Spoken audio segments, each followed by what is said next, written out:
So hi everyone. So my specific topic today is going to be computing information criteria for multi-level models using different sample sizes. But more generally, my talk is about using base R functionality to get something that I want when a package doesn't quite provide what I want, but does provide some elements of it. So to start with, what is multi-level modeling? Multi-level modeling is an analysis technique for analyzing clustered data. And I have an example of a clustered data situation on the screen. So our clusters in this case are the schools. And within each school, there are students nested within it. So a side effect of this clustered data structure is that there are two valid sample sizes. One is the total number of observations, in this case, 6 students. And this is what we would usually think of as the sample size. However, because of the clustered nature of this, we can also consider the number of clusters as the sample size in this data. And sometimes this distinction matters. And one case where it does is if I'm using information criteria to select among multi-level models. So quick overview of how this works.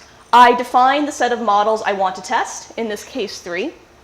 I fit those models to the same data set using the same outcome of interest.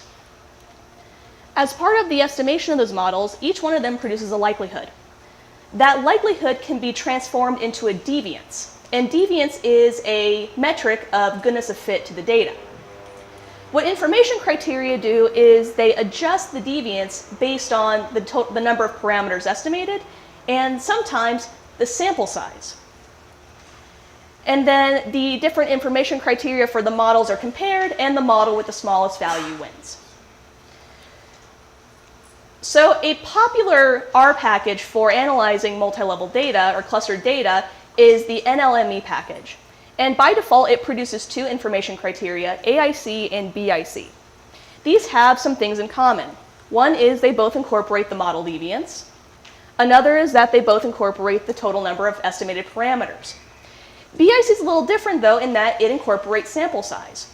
So if you're computing BIC for clustered data, you have to decide, should it be the number of clusters, or should it be the total number of individuals?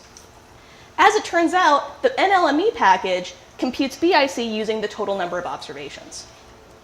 So here's an example of some nlme output.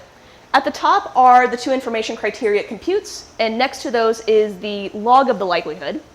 There are 3 parameters in this model, and at the bottom you see the number of observations, and you can also see the number of groups or the clusters.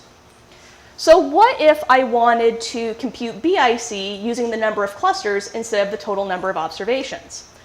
I have what I need here to do this by hand, but if I'm doing this for 4, 5, 6, 10 models, I really don't want to do this by hand. I'd really rather have R do it.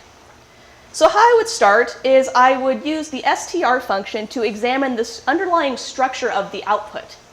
And from that, I can figure out where the different elements I need are located. So first, I want to isolate the log likelihood, which I pull from the output, and I multiply it by -2 to compute the deviance. Next, I can isolate the number of groups, which I've denoted lowercase m. And using the formula I showed earlier, I can plug the deviance and the number of groups in and include the 3 because it's 3 parameters. And that gets me a BIC computed for the total number of clusters.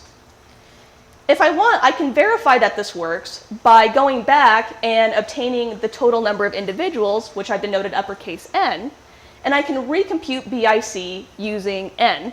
And I show that it matches what nlme puts out as output.